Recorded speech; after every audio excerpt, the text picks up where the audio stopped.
de UTI do negócio, é o momento que você tem que trazer o reset e recomeçar. Nunca é ruim recomeçar. Cada um reconhecer os seus erros. Bem-vindo ao podcast Cristo Vive. Hoje nós estamos aqui com um convidado super mega especial, apóstolo Wagner Calheirana, está conosco aqui no estúdio. Hoje nós vamos falar sobre o livro Governo Familiar. Mais uma vez, apóstolo. Tudo bem? Tudo bem? Bem-vindo você, audiência, a todos vocês. O nosso muito bem-vindo, e hoje nós vamos ter um papo aqui, um assunto bastante esclarecedor sobre família, sobre o governo familiar, onde a gente vai poder ver um pouquinho também sobre a autoridade, a titularidade desse livro, Governo Familiar.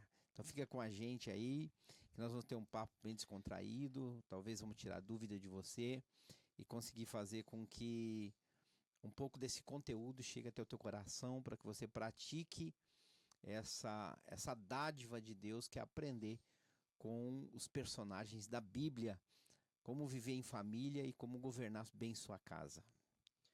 Apóstolo, nós fizemos anteriormente um podcast já sobre o livro Governo Familiar, e essa parte eu queria que a gente pudesse comentar um pouquinho sobre um capítulo especial que tem dentro do livro Governo Familiar, que fala muito sobre o testemunho da sua família, o seu testemunho de vida, que está dentro do livro Governo Familiar, que o capítulo se chama O Dia que o Governo de Deus Chegou na Nossa Casa.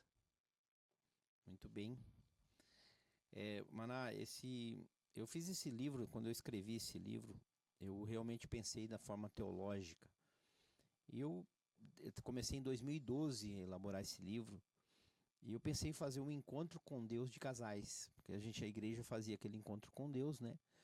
E aí o homem ia para o encontro com Deus, depois a mulher, consequentemente também, ou vice-versa, onde eles podiam ali desfrutar um pouco de quebra de maldição, cura interior e tudo mais, né? E a gente sentia muitas vezes que havia um desequilíbrio até mesmo no período onde o homem ia, a mulher ia, e de repente a pessoa voltava em casa cheio de... Que nem hoje tem os legendários aí, né? O homem vai pra montanha, subiu na montanha, o que viu na montanha, ficou na montanha, e o que ia pro encontro, ficava no encontro, e o encontro era tremendo, e aquela coisa toda. Era a mesma coisa? Tudo mistura, só deram um jeito de botar o homem na montanha. Agora não sei porque não fizeram a mulher na montanha, as legendárias, né? Eu acho que eu vou lançar Boa as ideia. legendárias, e o negócio vai funcionar bem. Até por causa do apoderamento das mulheres, né? Quem fizer isso, só uma ideia aí, vai ganhar muito dinheiro com isso. Verdade. Né? Não sei se vai ter muito êxito, mas dinheiro vai ganhar.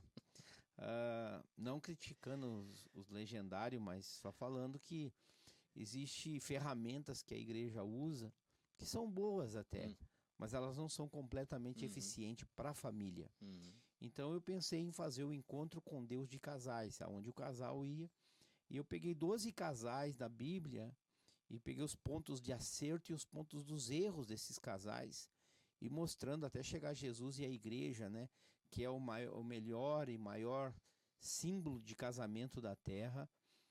Jesus, o noivo, e a igreja a noiva, né? Onde ele fala até que um casamento tem que ser baseado no amor de Cristo, né? Que Cristo deu a sua vida pela igreja, e que assim o marido dê sua vida pela esposa. E quando eu me casei, eu casei com uma pessoa muito especial, né? Tremenda. E hoje a gente sabe o diagnóstico de minha esposa. Ela é autista, e então a gente teve que ter muita força no casamento. Eu sou um TDAH, então imagina a nuance disso, né? A distância de um autista e um TDAH, né? Em potencial juntos, né? Então esse casamento tinha tudo para dar errado. E todos os casamentos têm tudo para dar errado, Manassés.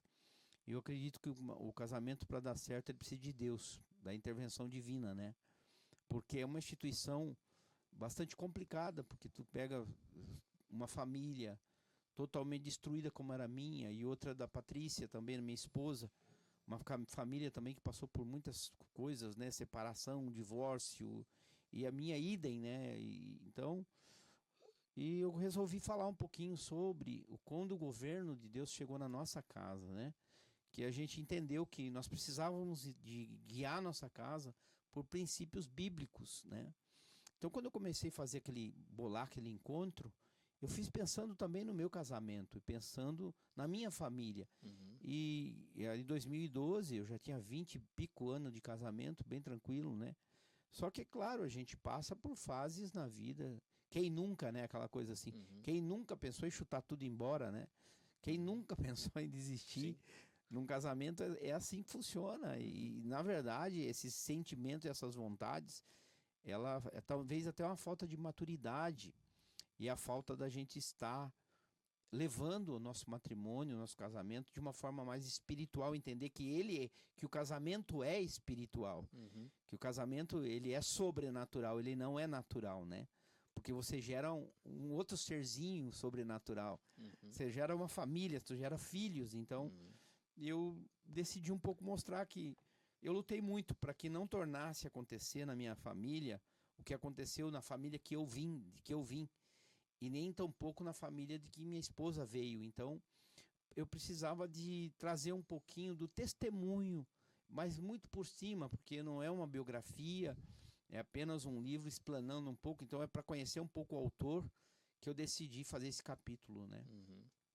E é importante, apóstolo, porque o senhor bem frisou que existem muitas técnicas de trabalhar o indivíduo em si, hoje dentro de uma igreja. Trabalha somente o homem ou somente a mulher, e pouco, pouco se fala na unidade do casal, em que o próprio Deus declarou, né? Ambos serão uma só carne, então são um só indivíduo. Então os dois têm que ser tratados como se fosse um só indivíduo, né? Então eu queria que, se o senhor pudesse e se sentisse à vontade também de a gente conversar sobre isso. Nós estamos nesse mês tratando sobre essa questão do autismo, do TDAH. Nós estamos tratando essas questões e é uma questão atual, né, em que também a gente vê que a igreja em si tem mudado a sua percepção na questão psicológica, e o senhor aborda também no livro essa questão, muito dessa questão psicológica, né? Se o senhor conseguir falar alguma coisa sobre isso para os nossos ouvintes que talvez tenham algum caso na família, ou às vezes não aceitam o diagnóstico, ou às vezes estão até postergando em ir fazer um exame para não ter o diagnóstico, né? Ou às vezes com medo de fazer e tal. Maravilha. Sabe que muitos profissionais falando, de engenheiro e louco, cada um tem um pouco, de mecânico e louco, cada um tem um pouco, Aham. né? De cientista e louco, cada um tem um pouco. E é uma verdade isso aí, sabe? Então a gente sabe que todas as famílias têm um louco na família, ou todos os dois, né? Então a gente é tudo dentro de uma família e às vezes também nós somos um pouquinho de louco, né? Não na maneira pejorativa, mas numa brincadeira, Uhum. claro, eu Uhum. falo isso. É, como é importante o autoconhecimento nisso tudo. E quando você enxerga um casal como uma unidade, como agora dois que se tornaram um, é necessário também o autoconhecimento dessas duas partes que se tornaram em uma só, Uhum. né? E essa cumplicidade, por exemplo, quando Adão, ele teve no jardim junto com Eva, e ele disse, agora ela é osso dos meus ossos, carne da minha carne, né? Sangue do meu sangue, quer dizer, ela é minha, ela é parte minha. Então, para Adão, era impossível pensar em uma separação. Uhum. Ele não chegou e não propôs para Deus um divórcio, Uhum. né? Ele não, mas ele falou assim, até culpou Deus da história, falou assim, ó, foi a mulher que tu me deste. Então, Uhum. quer dizer, ele sabia que aquela mulher era dele. Uhum. Então, é muito mais como que o homem é dela e ela é do homem e vice-versa, né? É entender essa compreensão agora. E dentro desse escopo todo, é importante o casal ter o autoconhecimento. Ou seja, muitas vezes é difícil de nós nos conhecermos, pastor Manassés. E isso é uma coisa muito ruim, quando a gente mesmo não sabe quem a gente é, o que a gente tem, o que a gente sofre. E muitas vezes a gente não faz isso porque nós nunca entramos numa introspectiva para perceber também, na fila do pão, eu digo sempre isso, quem nós somos. E qual é o nosso comportamento, e se nós temos algum diagnóstico E muitas vezes o diagnóstico não é de loucura, não é de... Mas são diagnósticos naturais. Eu vejo hoje muitos autistas hoje, num número grandioso. Eu acredito que sempre houve autistas e deram uma nominação para um comportamento, eu acredito, né? Sim, com certeza. E esse comportamento não é eu não acredito que principalmente o grau 1, né? Uhum. Eu não acredito que isso é uma doença, uma enfermidade igual o TDAH, mas eu acredito muito em ser comportamental, e é uma coisa que a gente está dentro de nós. Então, por exemplo, minha esposa, ela é muito especial, então eu preciso de saber, dentro desse comportamento autista, de grau 1, né, que a gente fala ali, qual é o comportamento, o que essa pessoa, por exemplo, precisa para ela ter uma vida mais saudável, para ela ter uma mente mais tranquila, menos pressionada. Então, durante o nosso casamento e durante não conhecer esse diagnóstico, eu fui muito prejudicial a ela. E ela também, por sua vez, a mim. Mas quando a gente compreende uma pessoa e se conhece, e conhece qual vai ser, a gente tem mais ou menos uma ideia de qual será a natureza daquela pessoa, se torna mais fácil para nós nos tornarmos um, porque você entra num nível de compreensão e fala, pô, eu não posso... A gente estava aqui brincando antes de abrir essa conversa, né, nos bastidores aqui, sobre a brincadeira, né? O autista, por exemplo, ele não entende brincadeira. Sim. Então não adianta brincar com a pessoa fazendo sarcasmo, aquela coisa toda, ou brincadeiras assim até, né, fazendo, porque ela vai integrar Duplo sentido, né? duplo sentido. Uhum. Ela sempre vai entender as coisas na íntegra da palavra, né? Então, na integridade de tudo. Então, a mesma coisa é o toque, sem permissão. E durante muito tempo para mim era difícil entender por que eu tenho que pedir permissão para poder tocar numa pessoa, na minha esposa, né? E isso me ajudou muito, e ajudou muito ela, e isso está ajudando a gente cada dia que passa. E entender, por exemplo, se de repente dentro de um casal, eu não sei se eu vou conseguir responder melhor para ti essa história, de repente dentro de um casamento, uma pessoa tem um comportamento, que ela é repetitiva naquele comportamento, e tá difícil para uma das partes entender isso, querer que a pessoa mude, ela não vai mudar. Até porque, de repente, esse comportamento é diagnosticado como qualquer situação dessa, até o mesmo narcisismo, né? Que é uma coisa mais grave, daí eu acredito, mas também não é impossível de conviver com essas pessoas, né? Sim.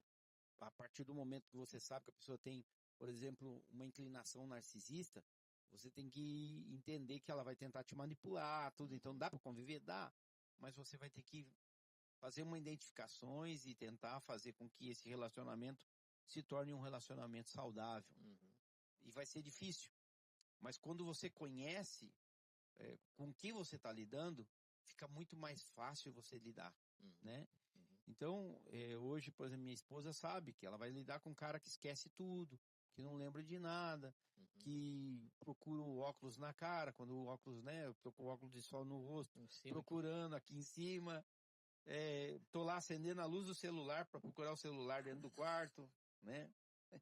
Fogo no shopping e tento abrir o shopping com o controle do portão de casa.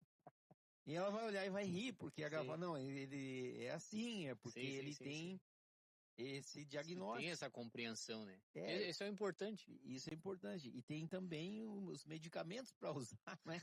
Para que a gente melhore um pouco. Sim. Então, eu acredito que essas coisas são importantes, a gente procurar profissionais capacitados que conseguem identificar esses diagnósticos para saber assim, de repente não tem nada disso, de repente é somente uma falha de comunicação, de repente a pessoa tem um comportamento por exemplo, a pessoa é sanguínea, é melancólica, é colérica, então ela tem um comportamento natural e Deus te deu ela.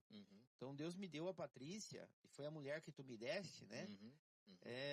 E muitas vezes eu tenho que entender quem eu sou nessa história toda, porque de repente ela vai me oferecer uma fruta numa árvore proibida. E eu tenho que falar para ela, não, nós não podemos comer dessa fruta porque Deus falou para ele não comer. E de repente eu também posso oferecer uma coisa proibida para ela, que ela fala, não, toda hora Deus vem nos visitar e a gente não pode. Então trazer Deus para dentro do relacionamento é você saber assim, aonde Deus entra, né? E normalmente ele vai entrar nas deficiências que o casal tem. É ali que ele opera, ali que ele trabalha. Então é hora que a gente entende assim, que agora sim, agora eu entendo, eu não quero que essa pessoa mude, mas eu consigo agora lidar com que a gente não quebre princípios importantes, por exemplo, gritar com a esposa, se alterar com o marido, né, ser arrogante na frente dos outros. E isso muitas vezes são gatilhos que a gente está acionando, porque bom, eu sei que a pessoa. Então eu combino algo fora, né, da sociedade, para que a gente combine algo que a gente não pague mico, porque depois a gente se ama, a gente vai ter que com certeza. entrar na nossa casa junto, nas quatro paredes ali, e se resolver. E aí, de repente, a gente paga um mico na rua que não precisava, né? Sim. Então, eu acredito que quando o governo de Deus entrou na minha casa, foi quando os milagres começaram a acontecer. Onde que o impossível se tornou possível, né? Então, durante muitos anos, minha esposa teve problemas, eu tenho problemas, e nós vamos continuar tendo por causa do nosso diagnóstico. Mas hoje, graças a Deus mesmo, a gente consegue, com autoconhecimento, entrar numa outra plataforma e ter um tratamento diferente um com o outro, mas assim, é muito legal, Manassés. É muito bom o que está acontecendo agora, pós-diagnóstico dela, pós o meu também. Só que isso foi uma luta, precisamos muito de milagre até aqui. Verdade. E vamos continuar precisando, né? Mas agora a gente ri da situação porque a gente sabe com quem está lidando. Então você não força a pessoa a fazer aquilo que ela não quer.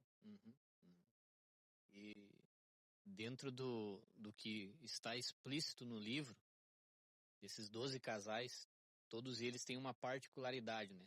Nenhum casal é igual ao outro. E o que mais chama atenção no Senhor, desses 12 casais, assim, falando nessa questão de um ser tão diferente do outro, porque essa exemplo que o Senhor deu aqui de um autista e um TDAH, são dois extremos totalmente diferentes, mas muito diferentes, psicologicamente falando. Então, apóstolo Wagner, dentro desses extremos entre casais, quais desses casais o senhor elenca da Bíblia hoje que a gente pode ver nitidamente que foi um relacionamento que passou por milagres de Deus, assim como o exemplo que o senhor citou agora? A gente começou com 12, né? Eu até marquei aquilo, mas isso foi a inspiração do livro. Depois chegamos a 36 famílias, mais ou menos, que a gente citou nesse livro total, né? Não existe, eu acredito assim, ó, que dentro deles tem alguns assuntos que mais me chamam a atenção, por exemplo, o comportamento de Jezabel e Acabe, que era um comportamento do casal, um comportamento maligno, né? E Deus amava Acabe. Mas Acabe, de repente, Jezabel foi tão terrível que Deus depois cita ela até em Apocalipse, né? É uma mulher argilosa, uma mulher terrível, né? Então, eu acredito que o comportamento desses dois casais estavam aparelhados com o inferno. Então, eles tinham o reino de Deus na mão, um reino que Deus deu para Acabe, para cuidar do reino de Judá. Eles tinham a responsabilidade com aquele reino. E simplesmente aquela mulher era muito terrível. Ela pegava, por exemplo, mandou matar Araúna por causa da ira de Araúna, né? Não. É, né? De Araúna, né? Não, perdão. A vinha de Nabote? A vinha de Nabote, não. Se perdemos no nome do cara. Perdemos, Mas Depois a gente vai pesquisar no chat aí pra ver qual que é o... A vinha... eu esqueci o nome dele agora, meu pai do céu. Tá bom. Eu esqueci também o nome. Nós vamos esqueci achar o nome dele. O cara lá que tinha vinha. Foi o cara que tinha vinha. Vou ter que arrumar isso aí. O que aconteceu? Ele precisou, ele queria o fruto daquela, né? Queria que ela vinha, ela manda matar o cara, sumir com a vida do cara para poder tomar a vinha dele, né? Então a gente vê o quanto isso era maligno. E dali para diante ela pegou um ranço daquele homem, né? E Nabote? Nabote, né? E ela pegou um ranço de Nabote, ela pegou um ranço daquele homem até a ponto de pegar e executá-lo para poder tomar a vinha dele, né? Com o consentimento do marido. Com o consentimento do marido, porque ele deu Uhum. uma de mimimi, ele chegou em casa e, tu tá Ah, tristinho, entendi. né? Ai, tô aborrecido. E quantas vezes isso não acontece, né? Do Uhum. marido chegar em casa e às vezes a mulher fala, Uhum. vira homem, rapaz. Ah. Ou tu tem um monte de coisa para fazer, tá preocupado com a vinha dos outros, Uhum. né? Então ela não, ela muito pelo contrário, ela só fez com que aquilo aumentasse, né? Uhum. E aquela coisa, então esse teor de malignidade estava no casal. Uhum. Então esse casal é um casal que me chama muito a atenção a respeito de quanto ardiloso eles eram, quanto terrível eles eram dentro dessa história da Bíblia, né? Então Uhum. foi um dos temas que eu mais explorei muito, assim, porque aonde tem uma Jezabel tem um Acabe. E aonde tem uma Acabe se cria uma Jezabel. Então a gente tem que tomar cuidado para não ser o Acabe de um relacionamento, para não, né, para não a gente não perder a presença de Deus na nossa vida, porque Deus amou o rei Acabe. A Bíblia diz que Deus o amava. Ele era um homem bom, mas ele deixou com que Jezabel tornasse ele, Uhum. acabasse com Acabe, né? Vou fazer um Trocadilho. trocadilho aí. Aham. Então Acabe se acabou por causa de Jezabel. Sim. Então a Jezabel foi uma mulher muito maligna. Então eu digo, só que ele se deixou levar. Uhum. Então uma das coisas a gente não pode culpar nenhum nem o outro, porque a culpa é dos dois. Uma porque é daquele jeito, a outra porque ele era um homem sem... Ele não era governo dentro de casa. Ele não era governo sobre Israel. Ele era o rei, tinha coroa, mas quem coroava o reino dele era Jezabel. Então, quantos casamentos têm essa inversão de valores? Onde o homem deixa de ser homem. Ele passa a ser o menino, filho da mulher, da esposa. E isso é uma coisa muito terrível dentro de um casamento, quando essas coisas são permitidas. Então, a mulher não deve permitir o homem se tornar menino, nem o homem deve permitir que a mulher se torne um macho da casa. Então ele tem que botar a posição dele aqui. Eu sou homem, nós vamos decidir junto. Beleza, eu não sou bruto, eu não sou o macho da casa, sou o homem da casa. E sendo o homem, eu não vou permitir. Vamos orar, vamos buscar a direção de Deus. Deus vai falar com a gente e nós vamos fazer essas coisas funcionar com o governo de Deus na nossa casa. Né? As decisões vão ser tomadas mediante... Então, quando o homem deixa o sacerdócio de lado, entra uma sacerdotisa. E se essa não for sacerdotisa também, entra uma bruxa. Então, a gente vê um casamento debaixo de um governo maligno. Uma rebelião. Né? Uma rebelião total, né? E é um reino totalmente destruído. Essa mulher foi comida pelos cães depois, né?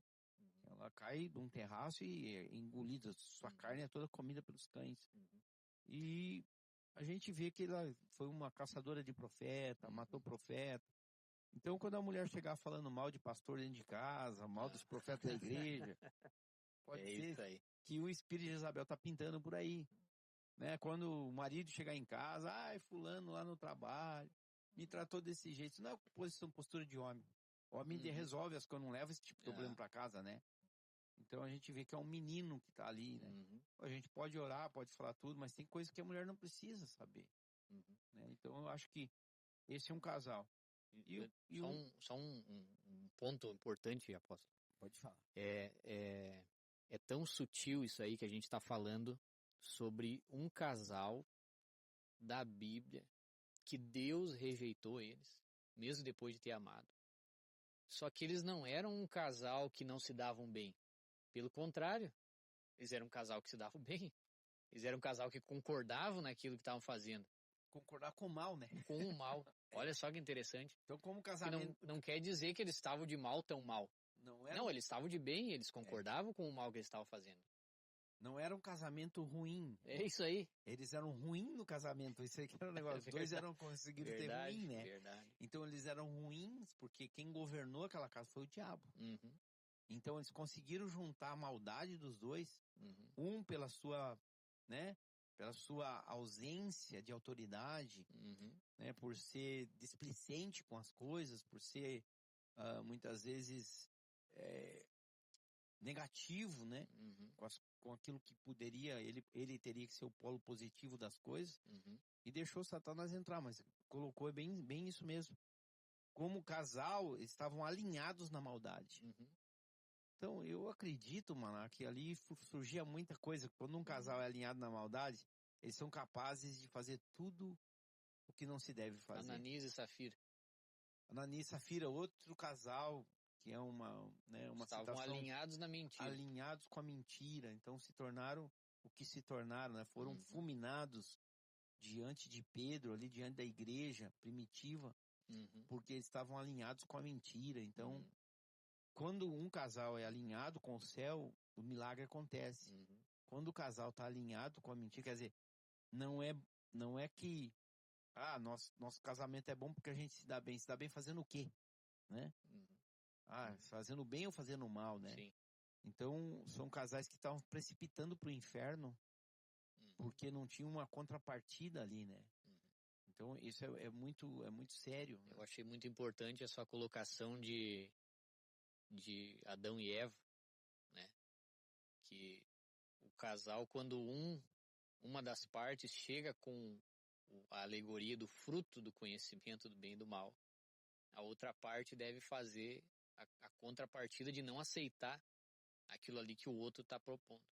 Porque também Adão e Eva foi um casal que consentiu no erro, os dois erraram, os dois se esconderam de Deus, os dois fizeram a coisa consentindo um com o outro, estavam alinhados. Tá alinhado. Estavam alinhadinho, né? Bem alinhadinho. Bem alinhadinho, né? Tão Olha só que alinhadinho, interessante, né? Mas, de novo, a gente vê, né? Quando a mulher toma a posição, a postura e a palavra final, Uhum. Uhum. pode olhar, as histórias se repetem, né? E o que o senhor pode falar hoje, assim, ó, nós temos, esses últimos dias, nós vemos ali a lei da misoginia tramitando lá na Câmara. Dando um poder legal, de certa forma, para qualquer mulher acusar qualquer homem de qualquer coisa. Não é assim?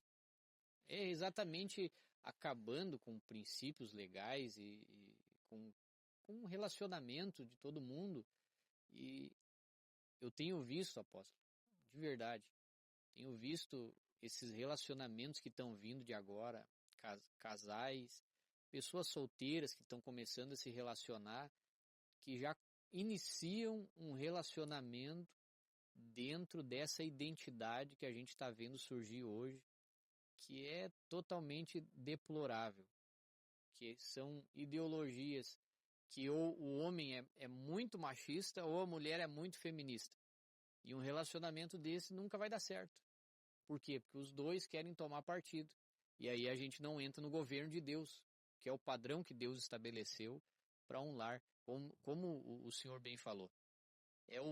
O homem não deve ser aquela contrapartida de ser o machão da casa, de querer mandar na casa.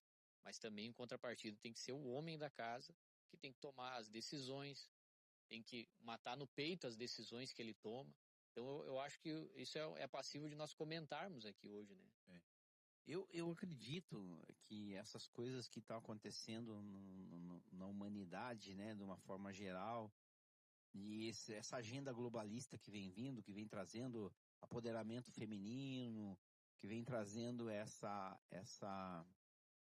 lei contra o homem, até contra as atitudes do homem, né, do homem alfa, né, não o homem macho, mas o homem alfa, o homem governo principiante de um lar, ela tem sido uma pauta de anticristo, do anticristo de verdade, porque a Bíblia diz que o homem provém de Deus e a mulher provém do homem. Então que o homem é o cabeça do lar, né? E é bem importante ressaltar que qual é este homem? Este homem que tem o relacionamento com Deus. Esse homem que ele é a ponte da família, para a família chegar até Deus. É quando o homem é o exemplo, é aquele homem que é o homem, que ele tem a direção de Deus para aquilo que ele vai fazer. Quer dizer, não é o homem que dirige a casa, é o homem que deixa Deus dirigir a casa. Aí muda tudo, né? Então, o homem machão que quer dirigir, muitas vezes leva uma casa para o buraco.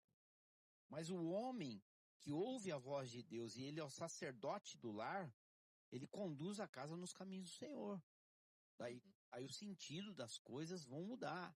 E ele vai conseguir levar a família ao êxito sempre. Porque eu nunca fui uma pessoa que eu mandei na minha casa. Mas eu sempre fui um que deixei Deus mandar. Chegou um momento, não, a direção que Deus tem para nós é essa, e nós vamos para essa direção porque é o que Deus está falando. Nós vamos orar, e muitas vezes vamos se ouvir, eu e a Patrícia, ó, vamos se ouvir.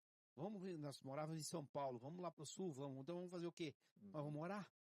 E vamos pedir resposta para Deus. Aí recebemos 9 profecias que nós tínhamos que vir. Então, não foi nós que decidimos. Sim. Foi Deus que decidiu nossa vinda aqui. Quando fomos ter filhos, a mesma coisa. A gente orou para ter os filhos. A gente não foi assim, sabe? A gente queria os filhos e sempre. Vamos mudar de casa. Vamos orar para arrumar um aluguel melhor. E aqui a gente não está feliz. A gente quer morar numa casa melhor. Então, o que a gente fazia? Orar. Vou trocar de carro. Vamos conversar. Então, não saía eu lá trocar de carro, porque eu mando em casa. Eu vou lá e troco meu carro quando eu quero. Então, não, pera um pouquinho. Nós vamos orar. E se for a hora, Deus vai dar. E nós vamos construir uma casa. Minha esposa falou, eu quero construir uma casa em tal lugar. Já que eu cheguei no Rio Grande do Sul. Comprei um terreno naquele lugar, mas oramos. Foi depois de 12 anos aqui, no Rio Grande do Sul, que eu comprei a casa no lugar que ela falou que gostaria. Olha só. E nós falamos, olha, fui ver uma chácara assim, e tô orando e tal. Daí eu fiz uma surpresa para ela, levei porque nós estávamos em acordo, estávamos em oração, Deus abriu uma porta e a gente comprou naquele lugar, aonde meu coração estava feliz com aquilo, dela também, e a gente já tinha falado com Deus. Então, quando o homem é homem de Deus, ele decide as coisas em Deus. E a esposa entende, os filhos entendem, a prosperidade vem, então a gente não pode anular a presença de Deus, né? Então eu digo sempre, o homem tem que ser o sacerdote da casa. Né? Não é o macho, é o alfa, né? Da casa sim, mas ele tem que vir depois de Deus numa casa, depois de uma oração, depois de uma... Porque quando essa harmonia vem, aonde Deus tem a titularidade de ser o primeiro da casa, e a gente entende, depois vem o homem, porque o homem provém de Deus, então Deus em primeiro lugar. Depois do homem veio a mulher. Aí vem a mulher, então. Só que o homem que não conduz a mulher em oração, né? Adão podia ter falado para Eva, não é nem para conversar com essa árvore aí. Não é porque...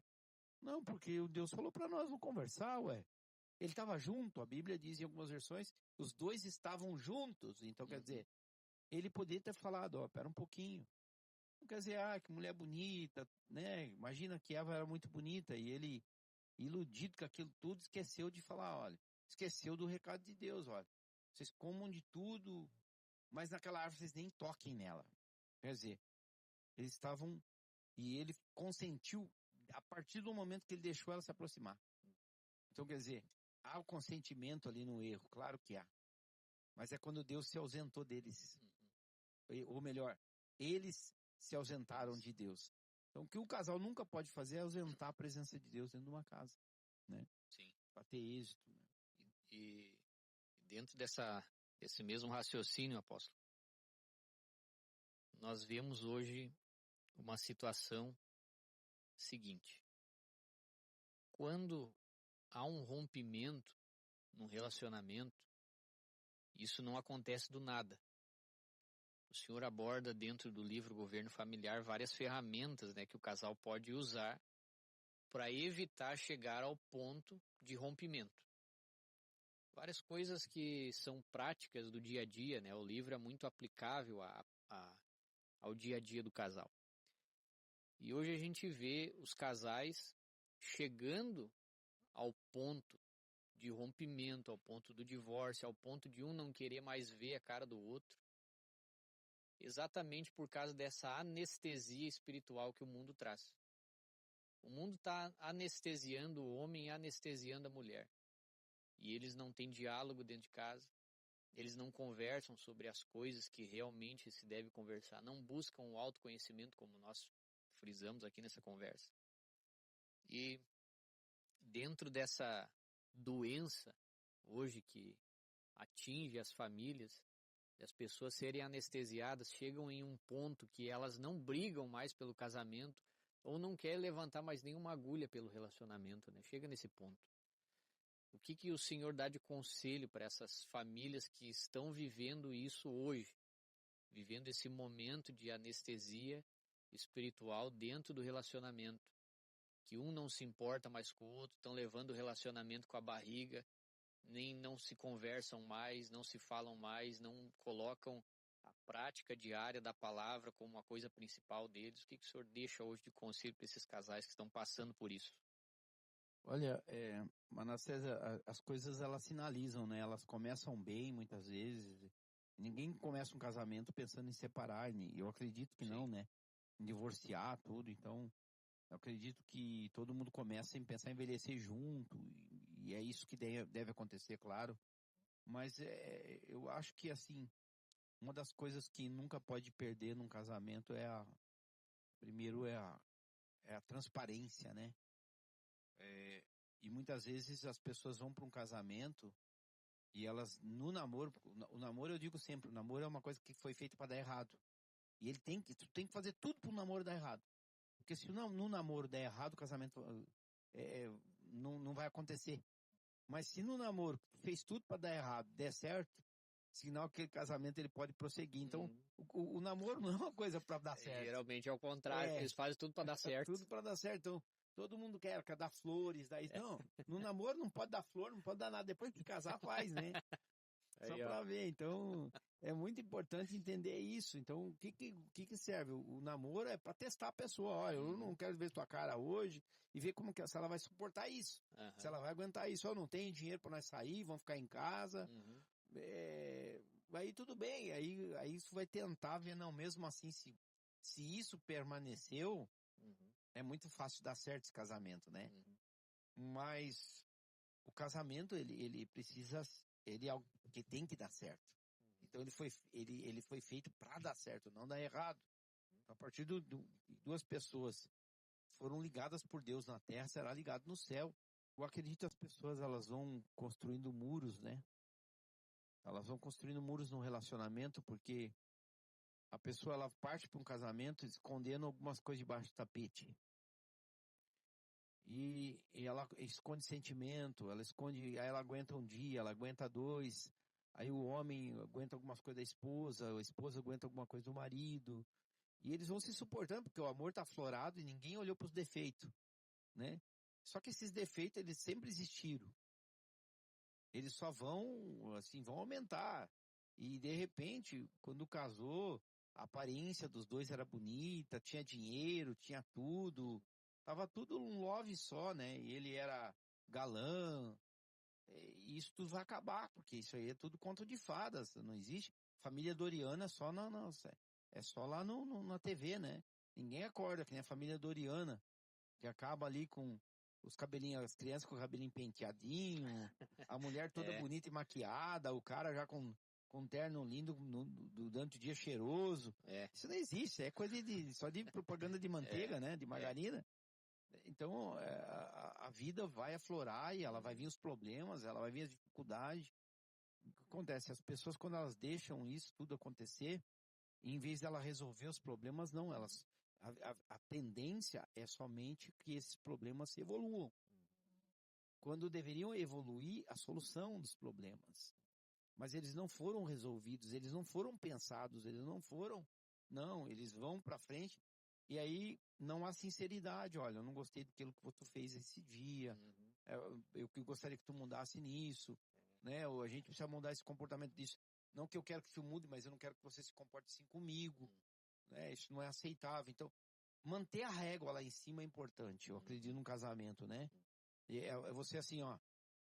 O primeiro grito fala assim, ó, não, aqui não pode mais ter grito. Eu não vou escutar mais grito, eu não quero mais. Nosso casamento não pode ser nivelado lá embaixo. Aí você sobe a régua e fala, não. E eu acho que as pessoas fazem assim, cada dia eles baixam a régua, baixam a régua, baixam a régua, até chega na agressão física. E por quê? Porque não conseguiram resolver os probleminhas pequenos lá atrás, Uhum. que eram pequenos, Uhum. e que foram crescendo com o tempo, Uhum. e foram chamando abismo pós abismos, e eles Aham. não foram resolvidos, né? E quando vem as crianças, daí pior, porque o corpo da mulher muda, a mulher tem aquele tempo que ela fica na amamentação, que Uhum. ela é mãe, ela não tem uma vida sexual mais tão ativa, aí o cara já acha bom. E então a gente vê assim que muitas vezes o cara larga a esposa e ele acha que tem ex-filho, né? Ex-mulher e ex-filho. A ponto da mulher ter que ir para um juiz para pedir dinheiro para dar comida pro camarada que fez o filho. Então, por quê? Porque essas coisas acontecem, as pessoas rompem com uma. Não rompem com a esposa, rompem com a família, rompem com os filhos, divorcia todo mundo. Então são meninos que foram pro casamento, que nem homens são, não estão preparados para nada. Nem para ser gente, quanto mais para ser marido de alguém. Né? E ao mesmo tempo a mulher, né? Quando ela também ela é descontrolada, ela é gritona, ela é problemática. E ela leva aquele resquício da mãe para casa e traz um pedaço da família. Não. Eu acredito que chegando numa situação dessa, um reset total, é sentar, buscar Deus e mudar comportamento, mudar a mentalidade.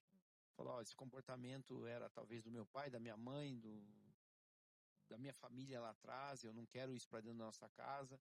E sentarem juntos e acordarem, ó, aquilo não foi legal que você fez, aquilo não gostei da maneira que você me tratou, eu não gosto da maneira que você gasta o dinheiro da casa.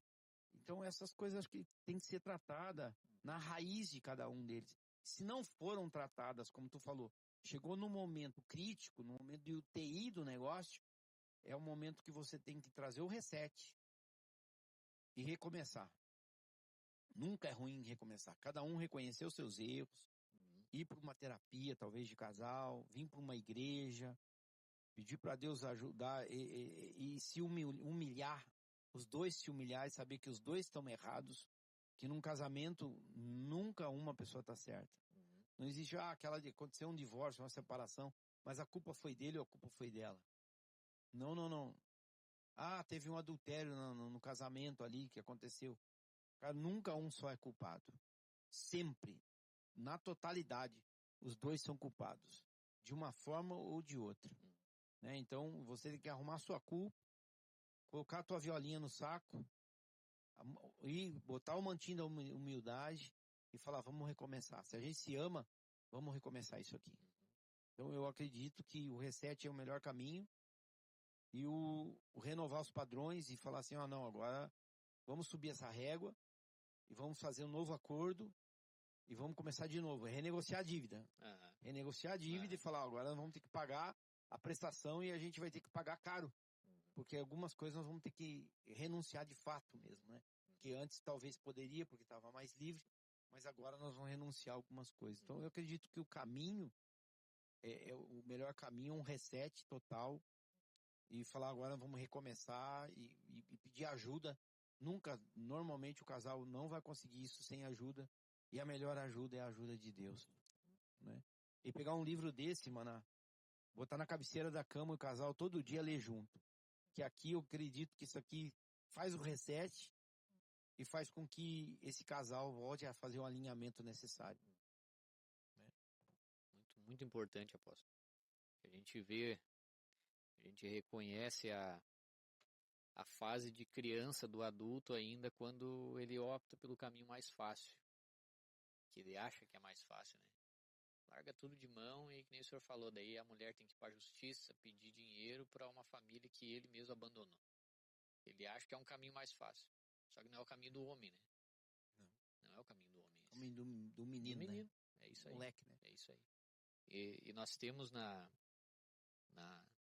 Bíblia um exemplo claro disso, que foi o rei Davi. Queria que o senhor comentasse um pouco sobre isso. O Davi foi negligente com certas conversas e trouxe consequências na família dele por ser negligente nessas conversas, né? Davi, para mim, foi um dos...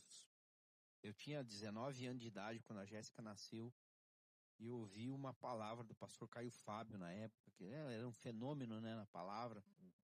E ele falando sobre a família de Davi, aquilo, eu tava num culto. Eu chorei demais, mano, porque eu falei assim, eu não quero errar na educação dos meus filhos, eu não quero errar como pai, como família, como marido, né? E Davi foi um ótimo rei, ele começa a mensagem dele assim, que despachava riquezas, que aceitava riqueza, que venceu guerras e ele, o rei amado por Israel até hoje, né? O rei Davi, a cidade do rei Davi, quando Jesus esteve na terra, tu és o Cristo, filho de Davi, então, né, tenha misericórdia de mim, o cego de Bartimeu gritava, né, filho de Davi, tenha misericórdia de mim. Então, imagina o quão grande esse rei foi como rei. Mas ele foi um péssimo pai, porque na casa dele ele teve incesto, ele teve assassinatos, um irmão matando o outro, ele teve rebeldia, uma rebelião de um exército, de um filho dele que se armou contra ele. Então Davi passou por muitas coisas, né? Teve o adultério que ele teve com Betsabá. E Davi, ele cuidou muito mal da sua casa. Ele cuidou bem do reino, mas cuidou mal da sua casa.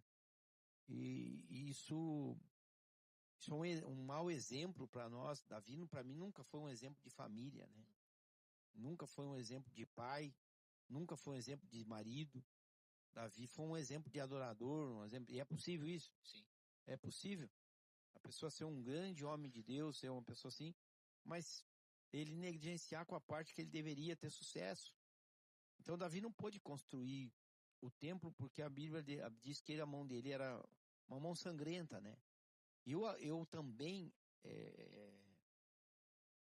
eu também coloco esse crédito, né? Esse descrédito de Davi por ele ter sido um mau governante da sua casa, né?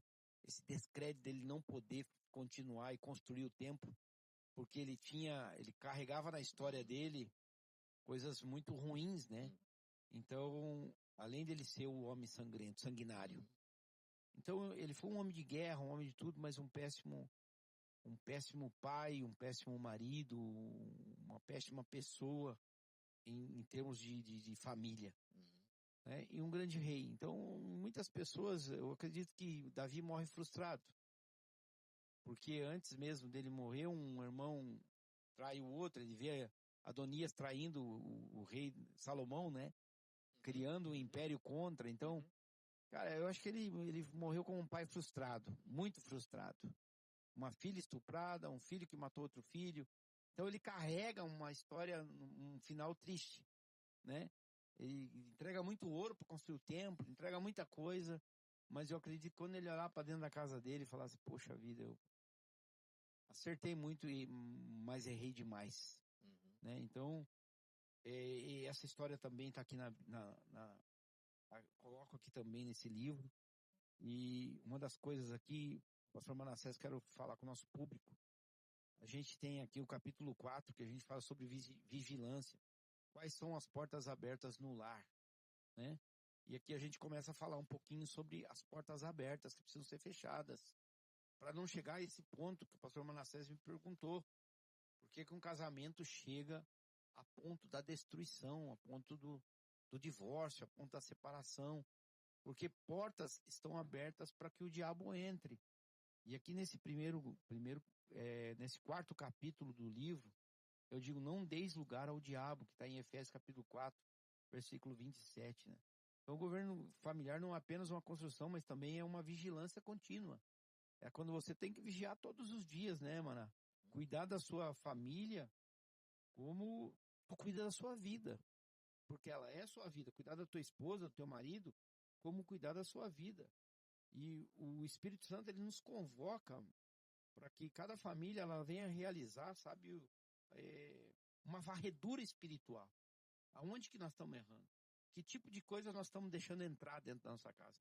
Quais são as portas abertas que precisam ser fechadas?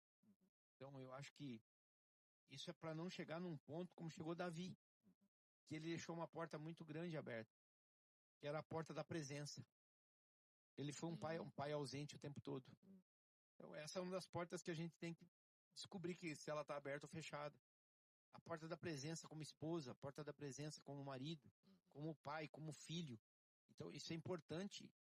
A mesa dentro de casa, onde senta para comer, marcar presença, nas suas férias, não sair um final de semana, não estar junto. Então, essa é uma coisa que Davi foi muito rei e nada pai. Ele foi muito rei, nada marido. Então, essa é uma das portas que precisam ser fechadas, que é a porta da ausência, né? E pegar e colocar a porta da presença dentro de casa, abrir a porta da presença e falar, não, estamos juntos, o que está acontecendo. Então isso vai criando desordens emocionais, vai criando desordem financeira. Todas as vezes que essa ausência vem, o diabo pode entrar, né? Quando o sacerdote não está presente na vida da família, né? Então o sacerdote tem que estar presente na vida da família. E como é importante, apóstolo, também nessa história que o senhor citou, é o poder da ambiência onde a pessoa está. Esse poder da ambiência a gente vê nessa história de Davi aí. Eli foi um pai, péssimo pai, Eli. Samuel também deixou o legado de ser um pai ruim. Logo veio Saul também com a casa toda desordenada. Davi se criou nesse meio vendo os maiores exemplos de homens de Deus da época com as famílias todas desordenadas. E o que aconteceu nesse meio, ele estando nesse meio, acabou errando igual. Então eu acho importante desse ponto de vista um equilíbrio e as pessoas encontrarem um lugar em um ambiente onde elas veem que as pessoas que estão ali estão dando importância. Por isso que a gente faz hoje esse podcast, a gente promove tanto o livro Governo Familiar, a gente está falando sobre família, falando sobre relacionamento, falando sobre casamento, porque acreditamos que as pessoas precisam estar em um ambiente onde elas vejam a mudança, onde elas vejam também as pessoas que são um exemplo de falar sobre isso. E o senhor mesmo citou aqui um exemplo de vários anos, né, sendo num relacionamento em que todas as coisas viveram um milagre de Deus, né? Então as pessoas precisam estar nesses ambientes. Aí talvez eu fico imaginando, a Bíblia não fala, né? Mas talvez Davi viu tantos exemplos de homens que negligenciavam a sua própria família e queriam muito estar no templo, muito estar adorando a Deus, tanto que o senhor mesmo falou, ele foi um excelente adorador, mas um péssimo pai de família. Então essas coisas têm que andar em equilíbrio, né? Achar um equilíbrio nessas coisas todas, que eu separei um trecho aqui de 1 Timóteo, capítulo 5, versículo 8, diz assim: mas se alguém não tem cuidado dos seus, e especialmente os da sua família, negou a fé e é pior do que um infiel. Exatamente. Essa, essa, essa falta, essa displicência, esse descuidado que tem, né? Ele é visto desde, não vamos longe, vamos para Adão e Eva. Uhum. Eles deixam que chega ao ponto dos dois moços, Caim e Abel, se odiarem, né? Uhum. Então hoje a gente vê uma coisa estranha, eu não sei, eu costumo dizer o berço ele é tremendo, né? O berço ele pode muitas coisas. Eu vejo na minha casa que meus filhos se amam muito e não existe ciúmes nem inveja entre eles, né? Então a gente vê que isso é a presença. Mas aí que está, Manassés, o segredo, a presença de Deus representada pelo sacerdote. Porque senão um filho nunca vai ter ideia da presença de Deus se o pai ele não leva essa presença para dentro de casa, né? Esse sentido de ambiência, como tu está falando, e você não cria esse ambiente, você não cria esse lugar aonde que o homem tem a obrigação de trazer a luz da presença de Deus para dentro de casa. Então não é só estar presente como, eu sou um bom pai, pera um pouquinho. Quem tu está representando dentro da sua casa? Que referência, por exemplo, tu traz como homem da tua casa? Eu posso ser um grande pai, né, ali tal, presente, brinco com as crianças tal. Tá, mas o que eu ensino? Uhum. Né? Uhum. Aí que tá a grande jogada disso tudo. Uhum. Né? Talvez eu não tenho tanto tempo, mas o tempo que eu tenho é com qualidade, e o tempo que eu tenho é para expressar Deus de verdade. Então, quando eu vejo um pastor, um pai, que de repente ele falhou com os filhos, talvez ele nunca falhou no seu ministério, mas talvez ele nunca foi muito pastor dentro de casa. Então, ele ele não cuidou bem de sua casa, né? Como a palavra que tu leu em Efésios. Por não cuidar bem da sua casa, ele negou a fé. Então, essa autoridade é tirada. Hoje eu falei sobre um erro grande de Davi aqui. Poderia só falar de qualidade de Davi, mas por quê? Porque ele errou onde não podia ter errado. Ele falhou onde a gente não pode falhar. E como a gente não vai falhar? Não é só sendo um grande homem, é sendo um grande homem de Deus. Não é só sendo uma grande mãe, é sendo uma grande mãe e mulher de Deus dentro de casa. Para que os nossos filhos entendam. Caim não entendeu quem era Deus na vida dele. Porque Adão não transmitiu isso. Abel recebeu essa transmissão, talvez, não sei por quanto. Talvez era o filho da mãe, né? Talvez foi Eva que passou, não sei o que aconteceu.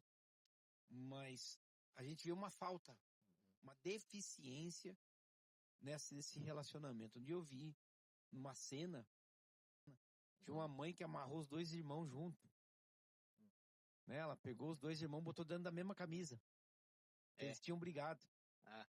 E aí eles botou cara com cara assim, eles só podiam sair de lá quando se perdoasse e se amasse. E aí eles ficaram um olhando com a carinha braba com o outro, porque estavam de mal. E a mãe falou, enquanto vocês ficarem assim, vocês não vão sair daí. Tenha misericórdia, Deus é com vocês são uma família. Então aquela cena me mexeu muito comigo, né? Uma mãe entendendo que precisava fazer aquilo lá, pera um pouquinho, vocês não são inimigo. Vocês vestem a mesma camisa, então estão lá, né, vestidos da mesma camisa, assim. Não sei se era um menino ou uma menina, os dois eram. Mas eles, como irmãos, tinham brigado e a mãe estava fazendo com que eles. Eu falei, que coisa forte. Eu até chorei quando eu vi a cena. Eu falei, cara, que sacada que essa mãe teve, né? Talvez se Adão e Eva tivessem tido isso com Caim e Abel, talvez não teria acontecido, né? Talvez os dois faziam sacrifício juntos, sabe? Ó, vamos sacrificar hoje, vamos pegar esse dia junto. Não, mas o coração de Caim era um coração distante da família dele, distante do irmão dele. E diferente de Abel. Abel era... A Bíblia diz que Deus aceitou a oferta de Abel, aceitou a Abel e sua oferta. Mas a Caim ele rejeitou e a sua oferta também. Então, quer dizer, o comportamento de Caim era um comportamento maligno dentro da sua família. Porque com quem ele tinha para se relacionar? Só com a família dele. É isso aí. Né? Então, é isso aí. aí que tá o negócio. É isso aí. E é dentro da família que ele não tinha um relacionamento legal. Ele tinha inveja do irmão dele. Né? Talvez ciúmes do comportamento que a mãe, que o pai tinha com Abel. Então, nós como pais também não podemos ter filho preferido. Então, essa indicação já indicou, já deixou o coração de Abel maligno. Né? E a malignidade, de Caim. E a malignidade do coração de Caim foi expressado até muitas vezes até pela preferência de Adão e Eva. Então eu vejo assim que muitos filhos são criados na malignidade porque os pais o fazem malignos. Porque os pais os fazem mal. O pai, por exemplo, apresenta um filho querido, filho preferido. Elogia um e condena o outro. Das duas, uma. Ou aquele vai virar um bandido ou ele vai virar um grande empresário. Um grande cara, porque ele foi sempre assim, mas sempre ele vai ter o irmão nunca vai ser uma boa resposta para ele, uma boa companhia. Porque os pais criaram essa barreira, né? Tiveram cuidado. A gente trata muito isso no livro também, sobre a família tá orando junto e quebrando essas maldições, né? Sim, importante. Até Deus escolhe então primeiro a pessoa, depois a sua oferta, né, apóstolo? Primeira pessoa, né? Eu sempre digo para os jovens que o cara que matou 25% da população mundial, Caim. Verdade, é isso aí. Apóstolo, vamos para o nosso finalmente aqui, nosso podcast. Eu queria que o senhor falasse um pouco sobre o livro e o impacto que esse livro está gerando na vida das famílias, testemunhos que o senhor tem recebido. A gente vê ali na página do Governo Familiar, as pessoas colocam os comentários de testemunhos que leram o livro e está sendo muito bom para as famílias. E também queria que o senhor falasse o que acontece quando alguém adquire o livro Governo Familiar e contribui com as missões aqui da Igreja Cristo Vive. Amém. Bom, a gente o maior suspeito de falar da obra é o autor da obra, né? Mas essa obra eu posso falar, essa obra não é minha, essa obra é uma obra de Deus. Aqui a gente vai ver histórias tremendas, desde Gênesis, Apocalipse, contando a história da Bíblia, de famílias da Bíblia. E ali você vai aprender muito, é como uma devocional, um capítulo por dia com a tua família, vai fazer toda a diferença para vocês mudarem, fazer o reset e mudar esses momentos. E se tudo tá bom, pode melhorar muito, trazendo esse aspecto para dentro de casa. E hoje a gente tem ouvido bastante testemunho de famílias que, ao ler esse livro, têm passado por grande transformação. Aí encontraram nesse livro uma mensagem que precisavam para poder vencer coisas que a sociedade hoje não fala, coisas que muitas vezes a igreja também não trata. Então esse livro vem tratar de coisas profundas na sua vida, na sua família, na sua casa. E adquirindo esse livro Governo Familiar, você também está contribuindo para crianças do nosso projeto Pão Nosso de Cada Dia na África, que todos os dias hoje são mais de 600 crianças que estão sendo alimentadas. E parte da verba desse livro vai para essas crianças na África. E a outra parte desse livro vai também para resgate de famílias que estão em escravidão moderna no Paquistão. Então, esse livro, através do missionário Paulo, lá da África, que fazemos um projeto Pão Nosso de Cada Dia, e através do missionário Claudinei, e também faz um trabalho lindo ali no Paquistão e agora em Madagascar. Então, a verba desse livro é também destinada a ajudar estes homens que estão no campo trabalhando, essas crianças que precisam de alimento todos os dias, esses escravos que são soltos de sua escravidão, cada escravo que é comprado lá, você ajuda adquirindo esse livro, tá bem? E eu queria deixar para você essa palavra de hoje, desse podcast, que você compartilhe com os teus amigos, com famílias que estão necessitadas. E se precisar, entre em contato com a gente. Pode ir ali na bio do livro e olhar ali o nosso endereço e entrar em contato com a gente, que a gente, com muito amor, vai fazer o atendimento, vai cuidar de você, ajudar você, a sua família a vencer os problemas que tem passado hoje. Conte com as nossas orações. Se você precisar de oração também, aqui você marca aqui nos comentários que você precisa de oração. E com certeza estaremos orando por você e por sua família. Amém? Obrigado, pastor Manassés. Que agradeço, apóstolo. Obrigado, Vitor, que está aqui com a gente na técnica aqui, o nosso videomaker, nosso técnico de som, nosso tudo aqui que está nos ajudando. Isso aí. Então Deus abençoe sua vida. Né? Deus abençoe, queridos.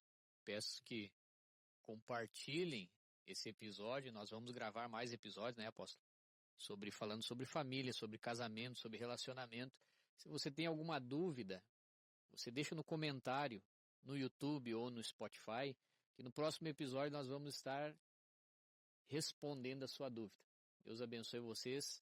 Tenha uma ótima semana, um ótimo mês, um ótimo ano de 2026.